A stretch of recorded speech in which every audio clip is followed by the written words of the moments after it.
The sirens start at 7 p.m. You've heard them every year for the past decade. Same low, hollow wail, same sequence, same blue government message on every television channel telling you what you already know. For the next 12 hours, all crime is legal. Emergency services are suspended. The police are not coming. Nobody is coming. You're on your own until 7 a.m. You've been preparing since March. Level 1, the civilian. You check the deadbolts, all 3 of them. The steel bar is braced across the front door. The windows on every ground floor are boarded with half-inch plywood. You did it in April when the lumber was cheaper and your nerves were steadier. Your children are in the interior room off the hallway, no windows. Concrete on 2 sides. You've told them what to do. Stay quiet. Stay low. Don't open the door for anything except your voice. The government broadcast runs on every channel until 8 p.m. White text on a blue screen. Emergency services suspended. All crime legal for 12 hours. No police response. No hospital emergency services. You've memorized every word of it. This is the 11th time you've heard it. You turn off the television. The silence after is loaded. Different from regular silence. Your oldest child asks from down the hall if everything is okay. You say yes. You say it quickly. You say it the way people say things when the goal is to close the conversation rather than answer the question. Your street stays quiet for the first 2 hours. That's always how it starts. The first wave takes time, people working up whatever it takes, people selecting targets, people deciding who they're going to be tonight and whether they can live with it in the morning. Around 9:20 you hear a shot, 1 shot, close, 2 blocks or less. Then a second, then voices low and moving fast, then nothing. You don't go to the window. That's the rule. You stay away from the windows. You stay dark. You told your children the same thing you tell them every year. We are invisible tonight. Nobody knows we're here. You've told them that 11 times. You believe it a little less with each repetition. The weight of a lie told to children doesn't get lighter with practice. Level 2, the fortified. You spent $24,000 on security upgrades last summer. Reinforced steel door frames with 3-point locking mechanisms. Ballistic-grade window shutters controlled from a panel in the kitchen, motion sensors mounted at 6-foot intervals along every exterior wall, a panic room in the basement with its own ventilation, a separate power supply, and enough supplies for 4 days. You built a spreadsheet. You calculated cost per risk unit reduced. You decided it was rational. That's the version you tell people. The honest version is simpler. You couldn't sleep after last year. You kept replaying the thing you saw through the window you told yourself you wouldn't look through. So you spent $24,000 trying to buy back something that doesn't have a price and discovered what most people discover. The receipts don't come with peace. They come with invoices. The shutters are down and locked. Sensors are live on all channels.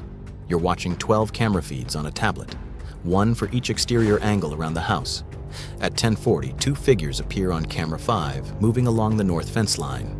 Slowly, deliberately, not rushing. That's the detail that gets inside your chest. Panicked people rush. People who move this slowly have thought through what comes next. They test the gate latch. The gate holds. They move to the side entry door. Steel reinforced frame, 3 deadbolts. It holds too. They stand at the outer edge of your property for 7 minutes. You watch every second of all 7 minutes. Then they move on. They disappear from camera 5. They don't appear on any of the others. You exhale for the first time in several minutes. Your fortifications held tonight. You know they might not next year. You'll spend the next 12 months running the numbers on whether to upgrade again, whether there's a level of fortification that gets you past this particular feeling. There isn't. You know this already. You'll look anyway. That's the other thing $24,000 buys you, the habit of looking. Level 3, the runner. You didn't plan to be outside. Nobody in this situation ever plans it. Something went wrong. Your car stalled on the highway 6 miles from home at 6:15 p.m. Your phone died trying to reach a tow service. By the time you fully understood your situation, the sirens were already starting, and the nearest gas station was locked behind steel shutters, and the street around you was emptying in a way that told you exactly what was happening. So you started moving. Not running. Running marks you. Running makes you visible and specific in a way that draws attention at exactly the wrong moment.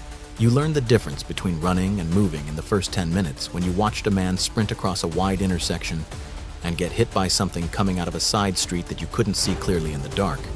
You stopped running after that. You committed to moving. Moving means staying close to buildings. Moving means stopping at every corner before you commit to the next block. Moving means knowing where your next cover is before you leave your current position. Moving means never being in an open space any longer than necessary. You cut through a parking structure on the 3rd floor. Not the roof. The roof has no cover and too much sightline from the street below. You find a gap between a pickup truck and a concrete pillar, and you get as small as you can get. You stay still. Below on the street, voices. Laughter. Not the kind of laughter that means anything joyful. A different kind entirely. You don't move. You don't breathe louder than you have to. 43 minutes. The voices drift away down the street. You give it another 5 minutes of silence before you move again.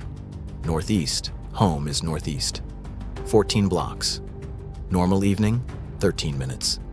Tonight, it's 2 hours and 50 minutes of decisions made in 3-second windows. Every intersection is a calculation. Every alley is a question you have to answer before moving through it. You answer each one and keep going. You don't look back. You get home at 2:17 a.m., 6 hours and 40 minutes before the all clear. You get inside. You lock all 3 deadbolts and the chain. You sit against the door on the floor. You stay there for a long time without getting up. You were lucky. You understand this clearly and completely. Lucky is not the same as prepared.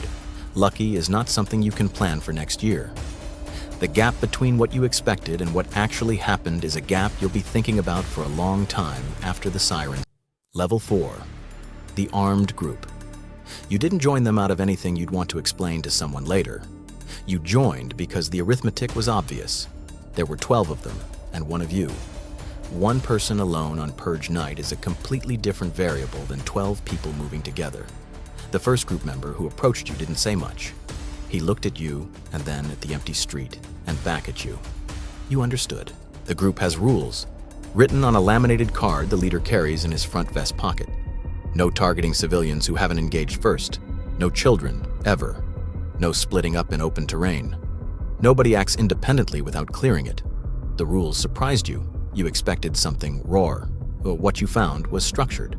A grim, functional order built entirely on the shared understanding that discipline is the only thing keeping 12 people alive until morning. You move in formation through the streets. Leader up front, 2 covering the rear, you in the center with 4 others. The city reads differently from inside a group like this. People clock your numbers and your weapons from a block away and make their decisions before you arrive. Doors close. People step into shadows. Other small groups see you coming and take different routes.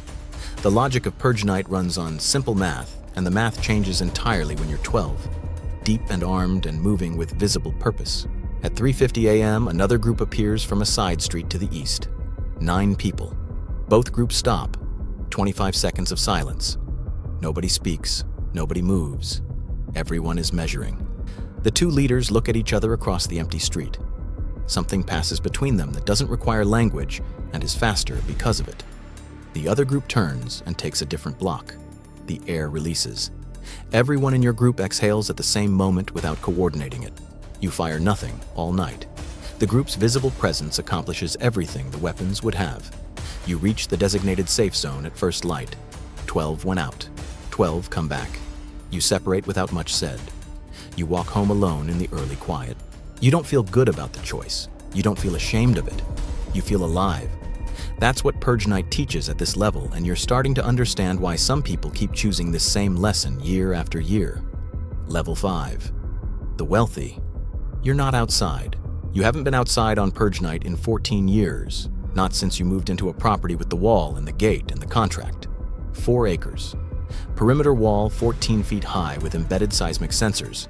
8 armed guards from a firm that works exclusively with clients above a specific income threshold. The Purge night engagement costs $22,000 annually. You have it invoiced automatically alongside your other recurring expenses. The house stays fully lit all night, every interior light, every exterior fixture. Floodlights across the grounds. A dark house signals vacancy. Vacancy signals opportunity.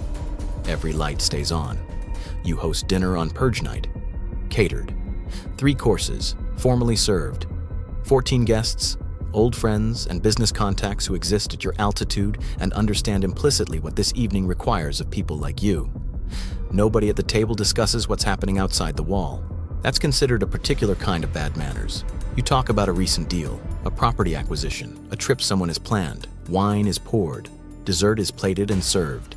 Somewhere in the city, far away, a sound rises and disappears before anyone acknowledges it. Someone asks a question about the market. The conversation continues without a break. You're not ignorant of what's beyond your wall. You're something more deliberate than ignorant. Removed. Insulated by enough concrete and capital and hired professionals that tonight's events exist at a distance that starts to feel natural after enough years. They happen to people in other neighborhoods, with other resources, with other choices available to them or without the choices. You're not always sure which. You tell yourself you worked for yours. This holds well enough most of the time. Around 3 a.m., the guilt surfaces. It does every year. Something distant makes it through the walls if you happen to be in the wrong room at the wrong moment. You change rooms. You pour another glass. The guilt passes. It always passes. The part that remains with you in the rare moments you allow it to remain is how easily it passes now. How the distance between you and the city has become something you stopped measuring after enough purge nights. How you can't quite remember the last time you measured it at all. Level 6, the NFFA sanctioned. You wear a blue flower, a small one. Lapel pin. The design rotates each year. The color never changes. Blue means the infrastructure of the purge has identified you as part of itself. The night does not apply to you because you helped construct the night. You are not being spared. You are part of the architecture doing the sparing. You're not a politician. You're quieter than that and harder to remove. A logistics coordinator for a federal subcommittee handling the administrative framework of the annual event. Procurement, scheduling, supply chain coordination across multiple departments. The systems that allow a nationwide operation to run at scale without visible failures. Your name appears on no public document related to the purge. No speech, no press record. Nothing a journalist finds with a standard search. You know the actual numbers, not the ones the public receives. The internal figures. Which census tracts absorb the majority of the night's activity? Which income brackets? Which demographic groups the Economic Planning Unit identified as placing disproportionate strain on long-term social service projections? You've read the original modeling documents. The ones written before the first purge, when the architects were still speaking plainly to each other in internal correspondence rather than the public language they developed later. You understand what the purge was designed to accomplish at the structural level because you've read what the original designers said to each other when they thought no one outside the room was listening. You continue doing your part because leaving means losing everything you've built, and that calculation has never been close. On purge night, you attend a sanctioned gathering at a federal facility. Other affiliates, drinks. A brief address from a regional administrator who has given this address many times and delivers it smoothly. You watch the city from a high floor through reinforced glass. The fires below look organized from this altitude, almost geometric, abstract. You've trained yourself to see them that way. It took some time at first. It came. Your driver collects you at midnight. The vehicle moves through empty roads because the plates are recognizable to anyone who needs to recognize them. You arrive home. You pour a drink. You don't turn on the news. You already have access to the outcome data, and it will be in your secure inbox before the all-clear sirens sound. By 9 a.m., you're at your desk reviewing the metrics, clean numbers, fast delivery. You built these tracking systems yourself. You know how to read what the data describes without experiencing it as anything beyond data. That capacity developed over years, and it didn't announce itself when it arrived. You don't remember the specific point when the figures stopped registering the way they once did. You only know it happened gradually, and that by the time you noticed, you had already been past that point long enough that returning wasn't something you considered. The blue flower goes back in the drawer. You begin the debrief report. The numbers are where the projections placed them.